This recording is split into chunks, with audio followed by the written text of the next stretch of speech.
What is shaking, everybody? Welcome to the Wind Up Podcast. I am your host, Mike of MTGA Wines, and we are in the Vacation Hangover episode this week. After being back in the States for a week and a half, I think my body is finally adjusted to the time zone. It is okay not being filled with pasta and just overflowing with wine at this point, although it still might be kind of in that state. And we are ready to get back into the action. As with any post-vacation haze, I think many of us have experienced it. There's that little bit of the hangover, like, oh, I wish I was still there. Why do I have to play catch-up and answer all these emails and all these things? But we persevere so that we can plan the next trip. So that's officially the stage that we are in. Before we get into things, this episode, we're going to dive into a little bit about that trip, kind of where we were, what we did, and hopefully give you a little bit of like a insider's view of how people in wine and hospitality travel. And it's going to be pretty interesting. It's going to be something that I think that you're not going to expect, which is why I wanted to bring it up.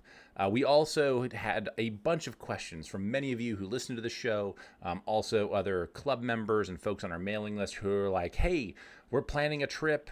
How do we do this? Where do we go? What do you recommend? This, that, the other thing. And I figured with all that feedback, we might as well do a full episode on it and be like, hey, here's like the laundry list of stuff and how we approach these things and really what, we as wine professionals do when we're traveling, not for work, but for pleasure. So we're going to dive into all that. Before we do, only a couple of announcements. One, again, thank you all so much for following, subscribing to the show. Please continue sharing it with all your friends, family, wine-loving colleagues, whatever that may be. Follow us on all of our social networks at MTGA Wines. We're most active on YouTube, as well as Instagram. We are on the Book of Face and the social network formerly known as Twitter, but a little bit less so. But you can find us on any one of those.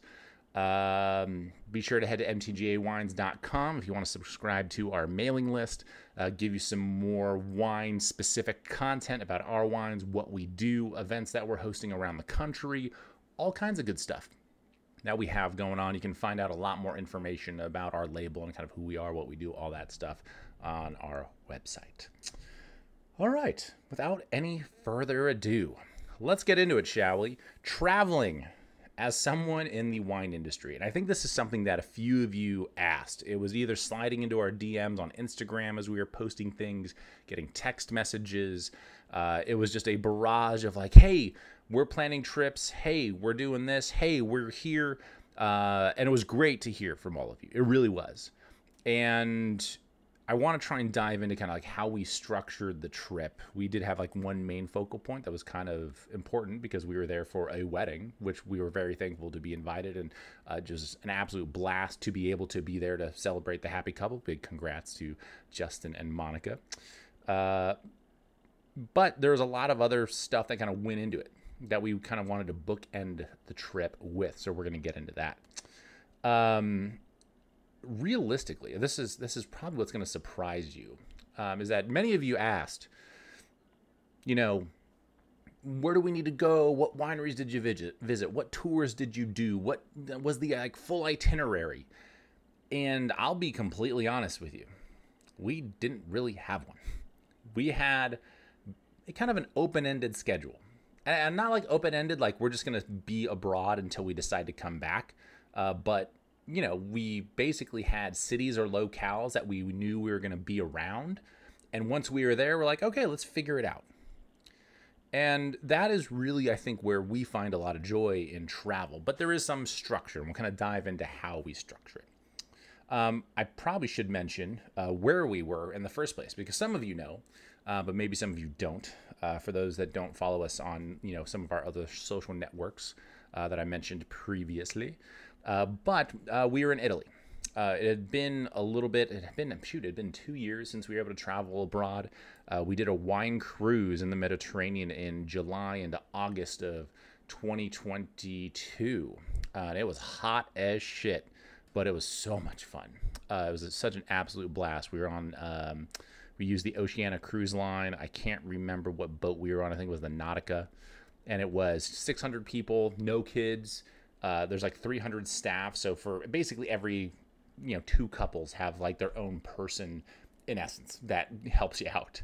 You get to be friends with them. You get to be friends with a lot of other people on the boat. We had an amazing time. I think there were about 30 or 35 of us in our group. And that was the last time we went abroad. We actually started in Italy. We were in Venice for a couple of days and then ended up going to Trieste to jump on the boat. So I guess kind of appropriate that we ended up back in Italy for this trip to kind of explore more of that country. Now, I'll be honest, Italy, and especially when it comes to Italian wine, is an Achilles heel of mine. Honestly, I'm not necessarily a huge fan of Italian wine. I like it. It's good. It doesn't offend me. I will drink it. But because of its reliance on the cuisine that it's kind of meant to go with, I think it's tough to consume on a regular basis here in the good old US of A, unless you happen to have a really great like mom and pop shop in your town that does killer authentic like Italian cuisine, like in the old country. That makes it a little easier. But if you're in, a place that it's mostly American and French cuisine, maybe more Americanized Italian, it doesn't necessarily track. You also have to keep in mind, like many wines that are exported and many products that are exported out of countries, you're not necessarily getting the best stuff. There are some high-end Italian wines you can find in the US, no doubt, but the stuff that's really good stays in the country or maybe stays within Europe somewhere. It stays a lot closer to home. So our experience here is muted a little bit. And even more so on the West Coast. The option of finding really great imports here on the West Coast is a far more daunting task than it is on the East Coast because you're just closer to it back east. It's easier for those distributors and for those wine reps to get wine there than it is to ship it a couple thousand more miles all the way over to us. So, I'm making some excuses, but as a result of all those things, I'm not super familiar with Italian wine. I'm not super, go big or go home with it. I'm like, it's good, it's fine. Nothing wrong with it. But I've never really had the door kicked down for me when it comes to Italian wine. And I've had some high-end Italian wines. And realistically, my favorite wines from that part of the world come from Sicily, which if you ask Sicilians, they're not Italian. So it's a different thing. Don't you forget it. So remember that. And I love Sicilian wines. They're amazing. It's probably my favorite. It's one of those regions that right now I'm like wanting to drink as much of it as I possibly can because it just struck a chord with me and I'm thrilled to be getting to know those wines now. But the mainland of Italy, the boot there, man, I am far behind. I just do not know enough about it.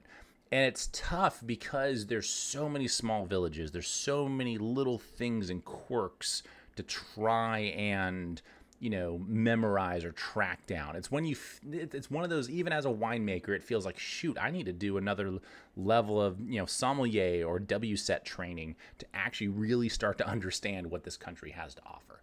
Now, I'm not saying you need to do that. It probably, especially the WSET training, would probably help if you're really trying to get geeky about a particular region. That's something that would likely do you a solid. But as someone that hasn't done that, when I'm in a country like that I'm not super familiar with the wines, but know that, yeah, I enjoy them, it's like, all right, I'm a kid in a candy shop. I'm like, I'm just going to try a little bit of everything and see where we end up.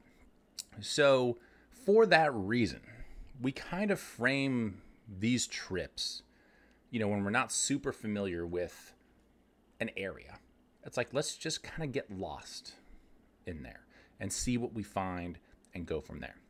So when we made our way across the pond, we started in Milan for a couple of days, actually a city that neither Brittany nor I had ever spent any time in, which we were pleasantly surprised. A lot of fun that we had in Milan. We then took the train down to Florence for just a quick, half a day basically before renting a car and driving into Chianti.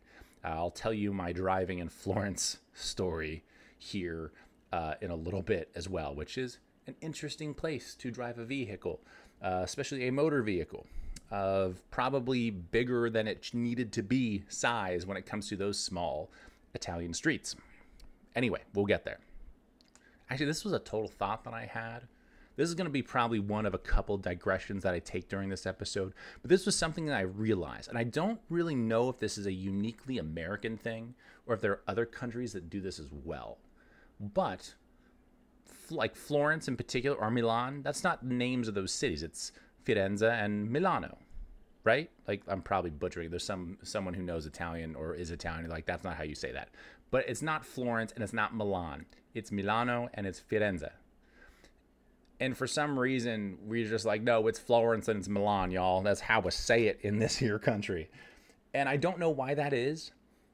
And there's been a couple of times now, I've said, since spending time there, I've said Firenze back home, and they're like, and someone's like, wait, Florence? I'm like, yes, it's Florence, but this is how you say the name of the city. Like, that's the name of it. Florence is like never mind. And I don't know if that's like a uniquely American thing. I took German in college, and it's not Munich, it's München, right? But we don't call it München, it's Munich. And I don't know why that is. I don't know if that's a uniquely American thing. I don't know if it's just a uniquely English thing where we're like, hey, we got to find us a simpler, maybe slightly dumber way to say these cities' names, because we're just not going to pronounce them correctly. So we're just going to do our own thing. I don't know. It's weird. I thought about it a lot on this trip. Spent way more brain. My brain was spent way too much time on thinking about that during this trip. But being in Milan, being in Florence, I was like, why am I calling like those? Like, that's not the name of the city. The name of the city in Italian is Milano and Firenze. Like, they're not hard to say. They're not that hard to commit to memory either. You get to maybe some of those German cities, like we were talking about München, you're like, okay, well, you add a little flair with a little umlaut in there, things get a little bent up over there. But, this other stuff's not too hard. Anyway, I digress. It was just kind of a weird thought. Where was I? Shoot. This is what happens when you haven't done an episode in a while. I've noticed this about this show. When I haven't done an episode in a little bit, I'm still very much like vacation brain. Like, I'm getting back into things. This week in particular, last week was a blur, just, jet lag, time zone change, not eating pasta at, 11 o'clock at night and staying out far too late. But we're getting back into it a little bit. Where was I? Anyway, traveling through all these cities, and Brittany and I had actually been to Florence before on our honeymoon, but that was 5 years ago. So and we spent a few days there, which was great. It's still probably one of my favorite cities in the world that I've been to. It is very touristy, at least sections of it are, which you might expect. There's amazing architecture, art, history. It's a ridiculously beautiful city. A great place. But realistically, on this trip, that was the only place I had been to before. It was the only place I felt. It's not like I was uncomfortable in other places, but, there were familiar things. Like, there were streets I recognized. We were right next to a bar and like a kebab place that I knew through friends that we actually met up with in Florence. There was a sandwich shop that we drove by mistakenly because the street was literally wall-to-wall people, and I might have had to use the bumper of the car. But no one stopped me, so I figured it was all right. But as a result, you have kind of that one hub, and you're like, okay, well, we know we're going to be somewhere familiar. Let's go check out some other stuff. And that's when we started in Milano. And then, never had been into Chianti, which is just the beautiful rolling hills. It is very California kind of wine country Napa-esque, where it is actually like mostly forested, and you have these little kind of outcroppings of towns and vineyards kind of just sparsely, but also all over the place as you're driving through that part of the countryside. Highly recommended. It's just absolutely gorgeous. It's stunning. We were the closest town to us when we were in Chianti. We were staying at a place called Castello Vecchi, I think. This great villa kind of right outside of Radda in Chianti, this little town that's out there. and then back to Florence for a, see, there I am. See, now that I brought up the city name thing, I'm like, in the back of my head, I'm thinking about it. So back to Florence for a full like day and a half, so we could really kind of hang out, walk around, be in that city for a while. And in all these places, like we kind of knew the itinerary. That was what I was getting to, is that it's not like we didn't have a plan. It's not like we didn't have like cities on the itinerary. Like we knew where we were going to be, but we didn't necessarily have like a boatload of reservations. We didn't necessarily even have dinner or lunch reservations every day. We definitely didn't have any winery reservations. It was just a let's go around and see what kind of trouble we can get into. And that might be a little surprising for some of you, because those of you that have met Brittany, the HBIC, you know she's a planner. She loves herself a schedule. She loves herself an itinerary. But European Brittany is a little different than United States Brittany, I've come to find out. It's a little bit more free-flowing, but with certain kind of like points that you're trying to hit. So when we're in a certain city, and let's say we're in Milan, and we're like, hey, we got to go see their cathedral, their Duomo, this amazing Gothic cathedral that's there. And it's just, it's nuts. It's just absolutely crazy. Like, I'm not by any means an architecture buff, but when you see something from, you know, hundreds of years of construction that is standing like in this city square, you're like, sheesh, it's crazy, just absolutely crazy. So we would have that as like, hey, we're going to walk from our hotel, which we were staying near the train station, Mercato Centrale, and we were going to walk there, which was, you know, maybe a 30-minute walk, like nothing crazy, but it's like, we'll walk through the city and we'll see what kind of, you know, what we see. And it's a lot of shopping, as you might expect, is probably the, you know, a big like fashion capital. Milan has got shop after shop after shop of whatever you need, including all the big like brand names, but some other like cool stuff as well. But we would have that one like hub of like, hey, we're going to get to the cathedral, and then we're going to see where we end up from there. And, you know, basically would sit down somewhere, grab a drink, grab an espresso, grab a little bite to eat, you know, jump on the phone for a quick minute and be like, okay, like what else is nearby? And we're like, all right, you know what? We walk down this other street and there's this castle that's like down the way. Let's go to that castle, that fort, whatever that is. Let's go check that out. And we get there, cruise through. We actually walked through the museum, like hung out for a little bit, walked outside in this beautiful park. I cannot remember the name of the park, but sat down at a little picnic table, had a beer, just hung out for a little bit. And then we were like, all right, what's near here? Let's go back towards this direction. And we, you know, have this kind of nice little hub of a place that we want to go to, and then we move around from there. And that's really how we do things. You know, I almost assumed that when we got down to Chianti, just because of us being in the industry and traveling with a few other folks that are also into wine and in the industry here in Napa, that it might be a little bit more rigorous. Like we have a little bit more of an itinerary. And surprisingly enough, I don't think any of us really did. We knew like, hey, as we're going out into Chianti, Siena is on the way. Let's go stop into Siena. We'll be there for, you know, we got a couple hours to kill before we can check in to our next stop. So let's leave Firenze and let's get down to Siena and see what's going on. And so we stopped there, had a great sandwich, more than a few bottles of wine, and then continued on our way. Actually found an amazing wine shop, which oddly enough, I think, and what we were told, has probably the best champagne selection in the whole region. We heard that from multiple people as we're like, oh, did you end up in his wine shop? And I cannot remember the name of it. But I'll be posting an entire list of like stuff that we did in the comments, or sorry, in the description. So if you're looking for like a cheat sheet of things that we did and places you went, you can find that in the description of the video. I probably should have said that at the very beginning for those of you that didn't want to sit through this whole thing, but you're getting it now. So there you go. So we just kind of stumbled into these places. And then when we're at the villa, you know, we were able to go over to Radda, which was maybe a 7-minute, 10-minute drive at best. This great little town.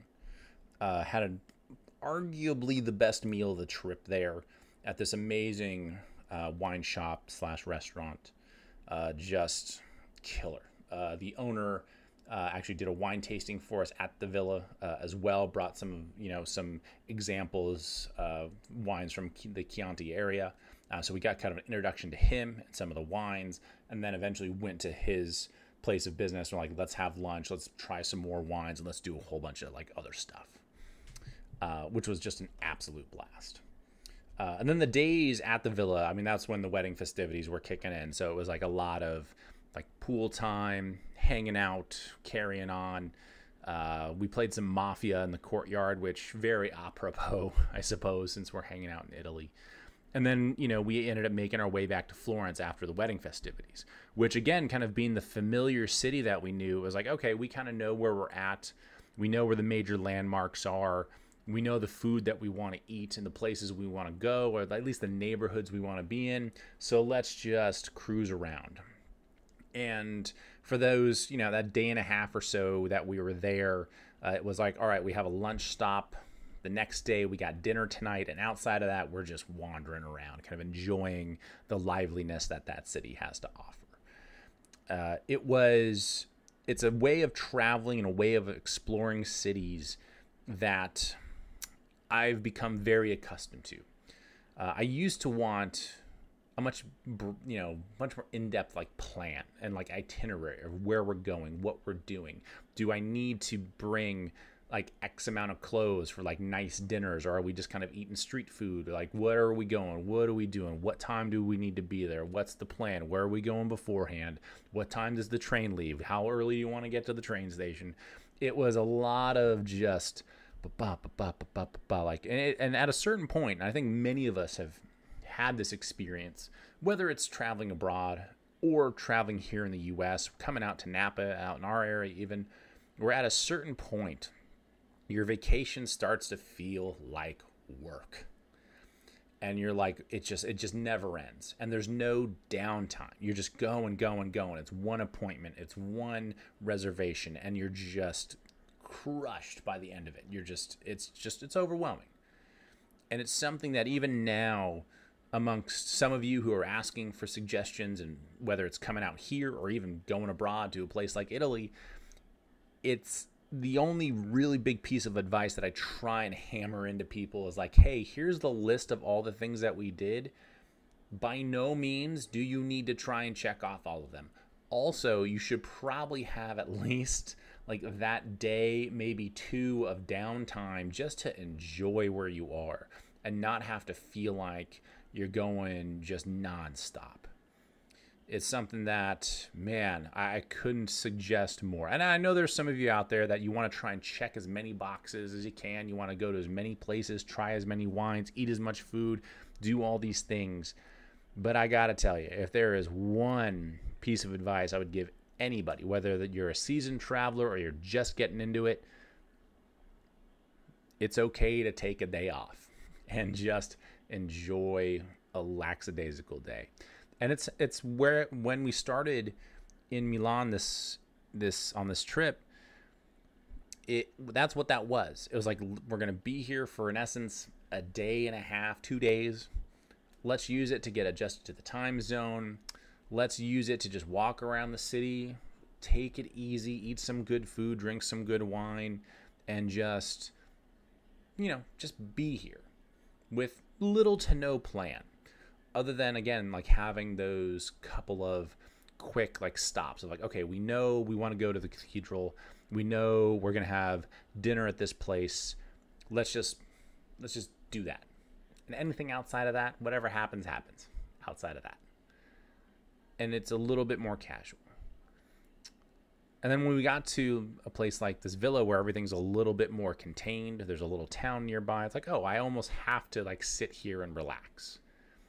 Which I think many of us, understand or had that feeling where it's like, it's tough to turn your brain off. It's tough to just take it easy. There's always something that needs to be done. There's always something to worry about. And the itinerary, the busy itinerary, can be that distraction away from that of saying, hey, I don't need to worry about this stuff because I'm so focused on this other thing over here. And in our travels, and I think for me personally, and this trip was a great example of it, it means a lot to be able to just take that day and decompress a little bit. Yeah, your brain's probably going to race a little bit. Yeah, you might have a little bit of the FOMO and be wishing you were out somewhere doing something with somebody. But it's really nice just to be still for a little bit. It's just really nice to be still for a little bit.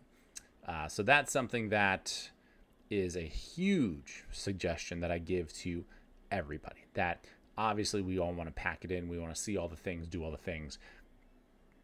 But it is worth just taking it easy a little bit so you can actually enjoy what you're doing.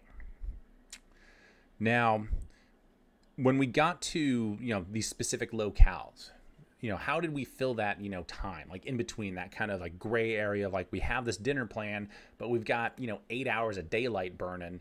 What do we want to do? And this is what I suggest to folks. These are my another big like travel tip. If you are looking for a place to eat and there's a barker outside and there's a menu posted up with a bunch of pictures of what the food looks like, don't go there. Don't go there. It's very likely some tourist trap. It's probably going to be good, but it's not where you want to go. Trust me. What you want to do is go 2 blocks the other direction and find the place that's in this like cool little street where, yeah, maybe they don't speak English and you don't speak Italian, but you're going to figure it out because you like good food, they make good food, and it'll come out in the wash somewhere, right? So that is something that I also recommend is in any of these places, whether, with some of the recommendations that we have in the description of this show, just, pick one of them in that particular city and be like, all right, we're going to go to this part of town and then we're just going to walk around. And if we find something cool, great. And if we don't, that's fine. We'll just keep it moving. And that is something that I can't, it's just beautiful to kind of get lost in this kind of gray area of travel where you have this itinerary, you have these kind of high points of where you want to be, but you know full well that there's going to be a lot of other stuff that you might miss if you don't take the time to walk some of those streets and cruise around some of those other neighborhoods. So utilizing what would otherwise be kind of like downtime to just explore, highly recommend it. Because I'll tell you what, most of the stuff on the list that's posted in the description wasn't planned. It wasn't on an itinerary. Maybe a friend of ours had been there. Maybe someone had heard about it. Maybe we just saw some great reviews for it and we're like, you know what, let's walk over there. And if we see something beforehand that looks great, we'll stop there instead. And we just cruised around. That's how the overwhelming majority of this trip went. And that might be not enough structure for some of you. But maybe on the next trip, again, whether it's abroad or here in the US, give it a shot.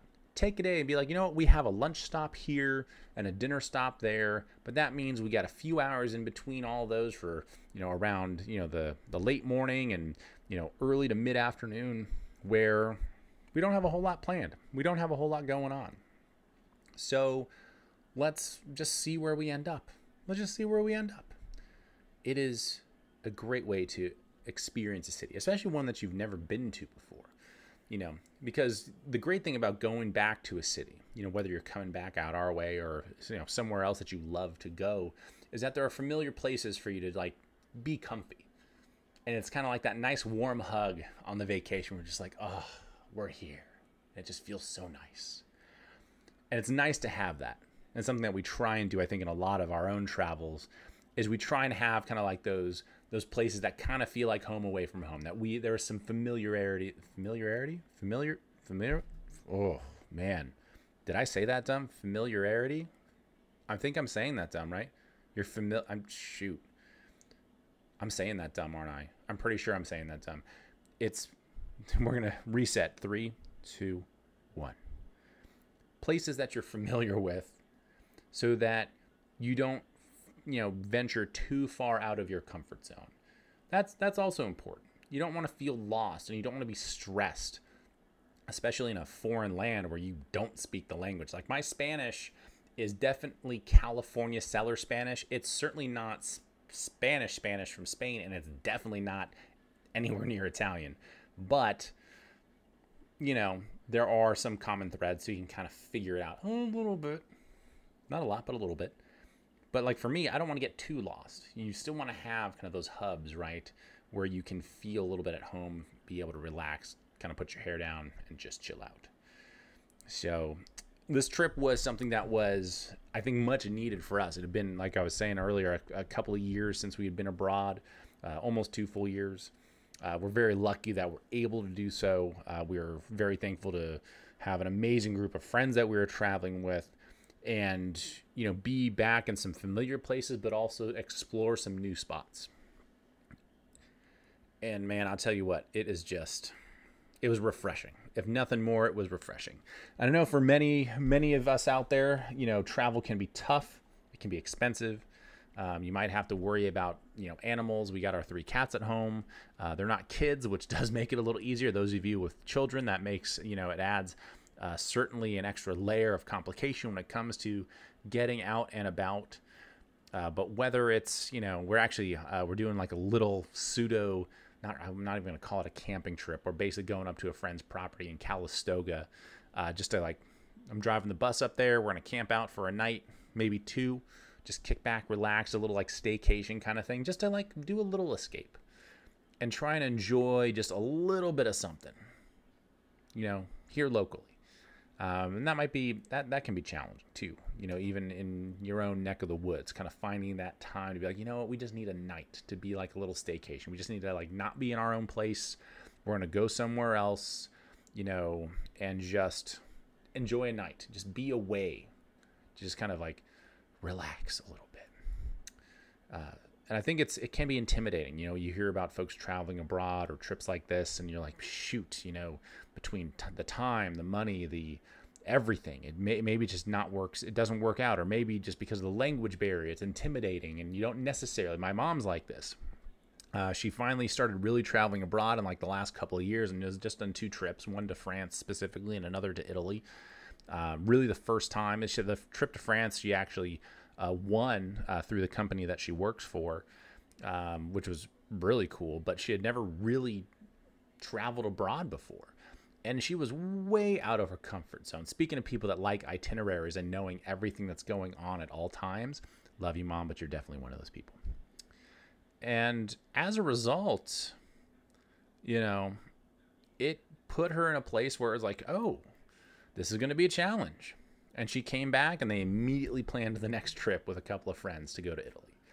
So, you know, it's like once you get the travel bug, it's hard to shake it. I'll tell you that much. I will tell you that much. Whether it is doing something a little bit more grand, like traveling across a pond somewhere, or if it's just doing something cool here in the U.S. I mean, the national park systems that we have, the locales in some of our home states are just outstanding.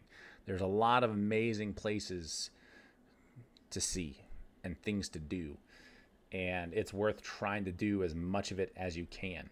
I think it was, you know, an Anthony Bourdain quote. I'm probably going to butcher it, but it was like, travel far, travel wide, travel as often as you humanly can. You know, eat other people's food, drink their drink, and, you know, soak it all in. It's easy to get caught up in our little bubbles and kind of watch the world pass us by. So for those of you listening that maybe haven't traveled a lot or at all, or maybe it's just been a while, hopefully this serves as like a little inspiration of just to get out there and kind of get lost in it a little bit. Because it's worth it. It's challenging and it can be pricey, but man, it's worth the price of admission. I will tell you that much. We'll leave it at that. Again, if you want to see kind of where we ended up during this Italy trip, I know there were a few of you that messaged us about kind of where we went, what we did. You can see that list in the description of the video for each of the cities. We'll keep that posted there so you can kind of check it out. We'll also be posting it on our social media for those of you that need to check it out there. We'll post it again just so you have it kind of floating around. Thank you so much for tuning into the show. Appreciate you all. It's been amazing. We have some very fun episodes. I've been diving right back into some winemaking stuff, been attending a lot of seminars and a lot of meetings. We're going to get into some geeky winemaking stuff over the next couple weeks. It's going to be a good time. I'm very excited for it. I hope you are as well. We'll be right back here next week with another episode of the Wind Up Podcast. Be sure to follow us on our socials at MTGA Wines, and we will catch you next time. Cheers.